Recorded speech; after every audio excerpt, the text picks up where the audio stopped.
Well, good evening, everybody. Okay, good evening, everybody. All right, so they've got me on a tight schedule here, so pay attention. At the end of the Gospel according to John, John writes that in addition to the incidents related in the preceding Gospel, there are also many other things that Jesus did. If every one of them were written down, I suppose that the world itself could not contain the books that would be written. With all due modesty and with no intention of sacrilege, I must confess that I sometimes feel like John when it comes to relating the history of the basic program, because there's so much to tell and generally so little time to tell it in. That again is the case here this evening. So rather than attempt even a highly abbreviated, complete history of the basic program, I'd like to share with you a few choice nuggets from that history and some reflections about them as my contribution to today's celebration. My theme, and therefore the title for my talk, is Only in Chicago, Only at the University of Chicago, the Basic Program at 70. For as far as I can tell, the basic program of liberal education for adults is literally unique. There are today simply no other rigorous, part-time, multi-year, structured, non-credit liberal education programs for adults organized around the collaborative close reading of classics, or what are often known as great books. And though I cannot entirely explain why this is so, I think I can suggest how this came to become so. Now, the ideas of liberal education in general and of adult liberal education in particular are hardly new. From the time of ancient Greece and Rome, it has been well established in the Western tradition that free individuals require an education that enables them to make the most of their freedom. The name for the education suitable for liberated individuals is liberal education. And since the time of ancient Greece and Rome, liberal education has included the study of classic texts. Before the modern era, however, relatively few people had the opportunity to pursue meaningful education of any kind, and liberal education was therefore generally an elite preserve. With the arrival of mass education and mass literacy in the 19th and 20th centuries, universal liberal education became possible and in the minds of some people, necessary. What had been previously restricted to the elite could and should be made available to everyone. As University of Chicago President Robert Maynard Hutchins once put it, the best education for the best is the best education for all. From this perspective, therefore, the notion of what might be called a mass aristocracy or universal aristocracy would, could, and should no longer be a contradiction in terms, but rather a tangible reality. As Hutchins wrote in his 1952 book, The Great Conversation, which is up here among the collection, the aim of liberal education is human excellence, both private and public, for man is a political animal. Its object is the excellence of man as man and man as citizen. It regards man as an end, not as a means, and it regards the ends of life and not the means to it. For this reason, it is the education of free men. Other types of education or training treat men as means to some other end, or are at best concerned with the means of life, with earning a living, and not with its ends.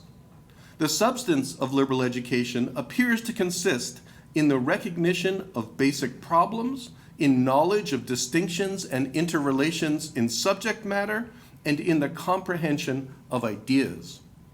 About the means of liberal education, Hutchins wrote that the method of liberal education is the liberal arts, and the result of liberal education is discipline in those arts. The liberal artist learns to read, write, speak, listen, understand, and think. He learns to reckon, measure, and manipulate matter, quantity, and motion in order to predict, produce, and exchange. As we live in the tradition, whether we know it or not, so we are all liberal artists, whether we know it or not. We all practice the liberal arts, well or badly, all the time, every day. As we should understand the tradition as well as we can in order to understand ourselves, so we should be as good liberal artists as we can in order to become as fully human as we can. Given these realities, Hutchins concluded that the liberal arts are not merely indispensable, they are unavoidable. Nobody can decide for himself whether he is going to be a human being. The only question open to him is whether he will be an ignorant, undeveloped one, or one who has sought to reach the highest point he is capable of attaining. The question, in short, is whether he will be a poor liberal artist or a good one. As in traditional elite liberal education, modern mass liberal education was to include the study of classic texts, though now conceptualized as Greek and Latin texts in English translation, plus more recent texts written in European vernacular languages, again translated into English where necessary. Indeed, in the minds of some, the reading of what came to be called great books would even become the centerpiece of modern mass liberal education. Because modern mass education often included educating adults who had reached their majority without having had sufficient formal education, the discipline of adult education as a remedial enterprise also arose in the late 19th century. As we've heard, the University of Chicago was an early pioneer in the field, establishing the University Extension, the precursor to the Graham School, as a fundamental unit of the university. Along with the development of the Great Books movement, however, an alternate vision of adult education arose, one that was not remedial, but focused on that necessary education that could only be pursued in adulthood. In his 1952 article, Adult Education, for example, Mortimer Adler distinguished between what he called schooling and training that happened during youth and education proper that could only be undertaken by adults. Adler argued that if it is true that education is primarily a matter for adults, then it is necessary for all adults, not just for those who suffered deprivation in youth through lack of this or that part of formal schooling. It is no longer just necessary for the other fellow. It becomes a matter which each of us must face for himself. Indeed, Adler invited his readers to think of an adult saying, "I have been going on with my learning for the last 5 years, from 30 to 35, and now I have completed my adult education." No more preposterous words could be uttered. For if anyone were to say, at the age of 35, "I have completed my adult education," all one could respond is, "Are you ready to die? What are you going to do with the rest of your life?" Adult education does not consist of a course of study or a subject matter to be mastered in a fixed number of years, something to take an examination on and pass, and then be finished with forever. That is not the point. Adult education, once begun, is interminable. Nothing but serious illness relieves any adult of his responsibility to continue learning year after year, every part of every year, until the end of his life. All of these forces, the emerging desire for mass liberal education, the rise of the Great Books movement, and competing notions of adult education, arrived at the University of Chicago following the installation of Robert Hutchins as the new president of the university in 1929. In his new capacity, Hutchins quickly became a pioneer of mass liberal education after claiming to have discovered his own ignorance about the essence of a proper education and turned to Mortimer Adler for help. In 1930, Hutchins and Adler set about co-teaching an undergraduate course modeled on an earlier course taught at Columbia University by John Erskine, which is one of the early Great Books course and in which Mortimer Adler had been a student. This teaching experience in 1930 became the impetus for a more general reform of the university's undergraduate curriculum as a whole. In 1934, the University of Chicago Law School offered its first Great Books course. In 1936, Hutchins appointed a committee on the liberal arts to devise a college based on the elements of the classical curriculum and consisting of studies in the great books. Due to external criticism and internal dissension, the committee soon abandoned its task, and in 1937, several members of that committee decamped to the struggling St. John's College in Annapolis, Maryland, where they and others instituted the new program, a 4-year undergraduate curriculum organized around the reading and discussing of great books, a curriculum that continues to this day. Beginning around 1939, Mortimer Adler and others also began experimenting with designing and offering great books courses for adults through university extension. Looking back now, these often seem like liberal educators fighting the battle of the home front as the world erupted into war. Readings often focused on the classics of democracy, though selections from Hitler's Mein Kampf and Marx's Communist Manifesto were also included. Ever the promoters, Hutchins and Adler continually looked for opportunities to promote the great books idea to the wider world. In 1940, Adler published his wildly successful How to Read a Book, The Art of Getting a Liberal Education. In 1943-44, Hutchins and Adler organized a PR-friendly group of leading Chicagoans to read and discuss great books under the guidance of a range of University of Chicago and St. John's College luminaries. Known as the Fat Man's Great Books class, a play on the name of the college course, which was informally known as the Great Men's Fat Book Course. The course was a response to an observation by a Chicago business executive that executives such as he were able to hire staff to do everything for them except to read and understand. In 1947, the Great Books Foundation was founded in Chicago to promote the reading and discussing of great books around the country and around the world. And September 1948 saw Chicago observe a Great Books Week, which included events such as Adler lecturing at a downtown department store and Adler and Hutchins leading a discussion of Plato's Apology before a capacity audience of 3,000 in Orchestra Hall, with another 1,500 people being turned away.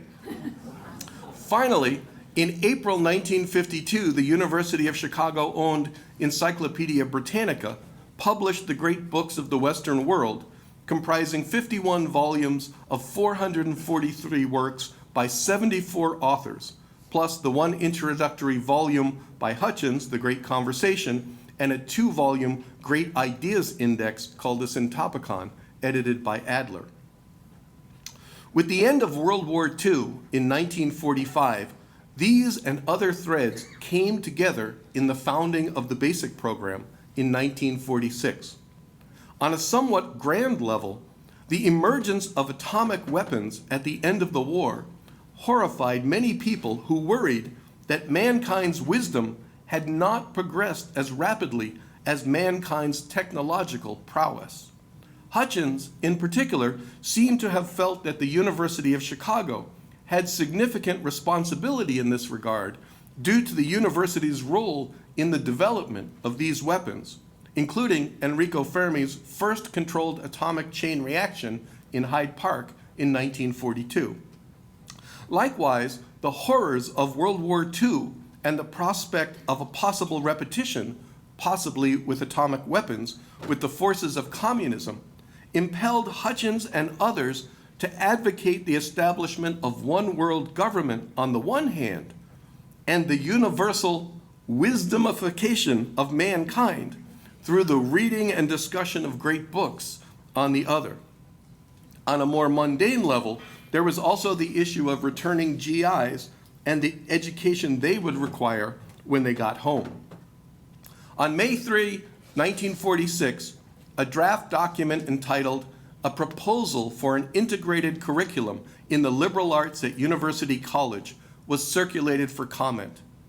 The document began, "This memorandum attempts, first, to state the problem of collegiate liberal education for adults at University College, and then to propose a solution in the form of a program of studies.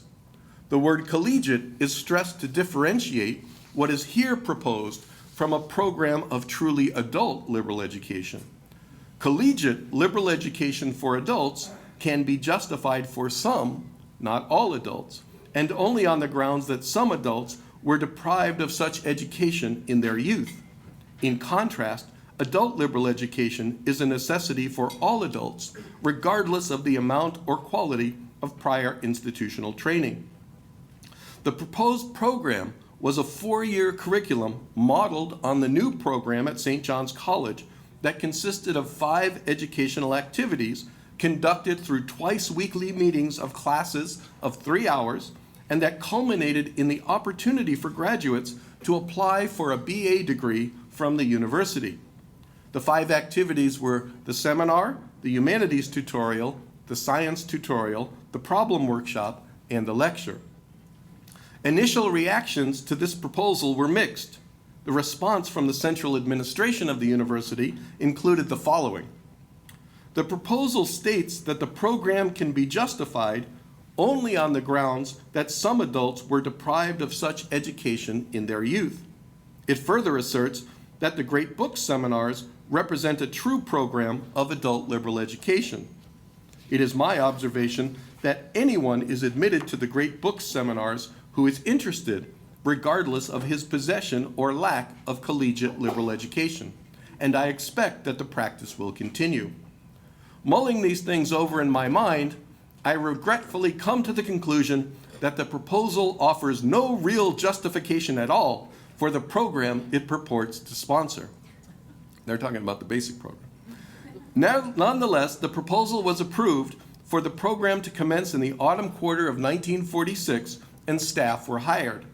However, there was still a problem of what to call the new thing. A contemporaneous memorandum states that as late as July 2nd, 1946, Mr. Cutler said that he was somewhat stumped in thinking of a good name for the program. He offered as his suggestion the basic program of liberal education for adults and requested the staff to make further suggestions. Mr. Houle suggested that the article A might be substituted for the article the in order to avoid pretentiousness. Mr. Barden said that the title did not sing, but that he could not think of a better one. Since the program would soon have to be named, Mr. Cutler requested that any suggestions from the staff should be brought to his attention in the near future. Apparently, no adequate suggestions were received, since the local and national publicity later that summer announced that the University of Chicago was launching a new basic program of liberal education for adults centering about the great books. The first quarter of the basic program began in autumn 1946 with 70 students. In the 70 years that it has been in existence, the basic program has continued to be a work in progress as program administrators and instructional staff pursue the never-ending task of learning how to better conduct a program of true adult liberal education in an ever-changing world. Indeed, in many ways, the program today resembles the proverbial camel, the horse that was designed by a committee. Only in our case, the committee's been sitting for 70 years. Among the notable changes since the founding was the introduction in winter 1948 of what was then known as the weekly program, consisting only of the seminar and the humanities tutorial, as a program that was less intensive than the basic program on the one hand and more substantial than the Great Book seminars on the other hand. Over time, This new once-a-week format supplanted the original twice-a-week format, becoming what we know today as the basic program. Other changes include the introduction in 1950 of alumni courses, and more recently the introduction of 2-year alumni sequences that extended the basic program into a not-so-basic program, offering opportunities for real lifelong learning. Other activities have been added over time, such as summer courses, new lecture series, and weekend study retreats and symposia. A 2-year certificate was instituted and then later eliminated. Graduates of the basic program were granted full alumni status as alumni of the University of Chicago. And of course, the teaching staff has continued to think about and revise the 4-year reading list that has been at the heart of the program since the beginning. In all these 70 years, though, I would say that there are 2 constants that have already been alluded to. One is the constant that we have been really fortunate to have a dedicated teaching staff. This program is unique in having a permanent teaching staff that is responsible for the design, review, and revision of its educational programming, and our instructors are drawn from the ranks of University of Chicago graduate students and are therefore highly trained, broadly knowledgeable in the Chicago way of thinking. Over the years, as some of you may know, we've had some actual famous instructors on the roster. There was Alan Bloom, who many of you will know as the author of The Closing of the American Mind. We had Galway Kinnell, who was a Pulitzer Prize-winning poet and also the Poet Laureate of Vermont. And of course, everybody here, I believe, will remember George Anastopoulos, whose portrait is right over here, who served with the program from 1958 to 2014, and who was the subject of a famous McCarthy-era law case that went to the United States Supreme Court. The other constant that the basic program has been blessed with over the years is a steady core of dedicated students who have been highly engaged. When people find that the basic program is right for them, you just can't pry it out of their hands, it seems. Many people here will know, and there have been anecdotes, that people form deep friendships with each other, with students and the staff. The program has been responsible for a number of marriages over the course of the year, sometimes between students, sometimes otherwise.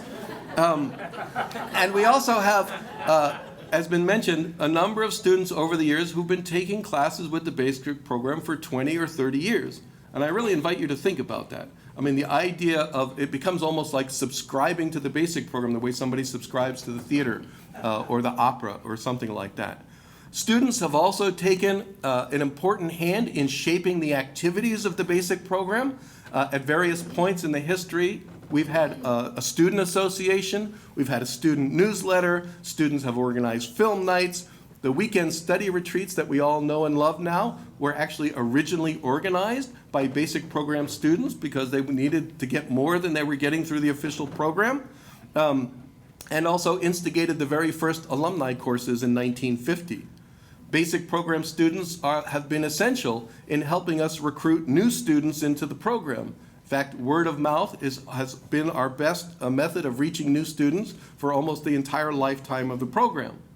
Basic program students have been responsible for supporting the program financially through scholarships for students who are not able to make it because of limited means, and through other financial support. But perhaps most dramatically, at least to my mind, is when we see students going above and beyond the call of duty to make it to the basic program.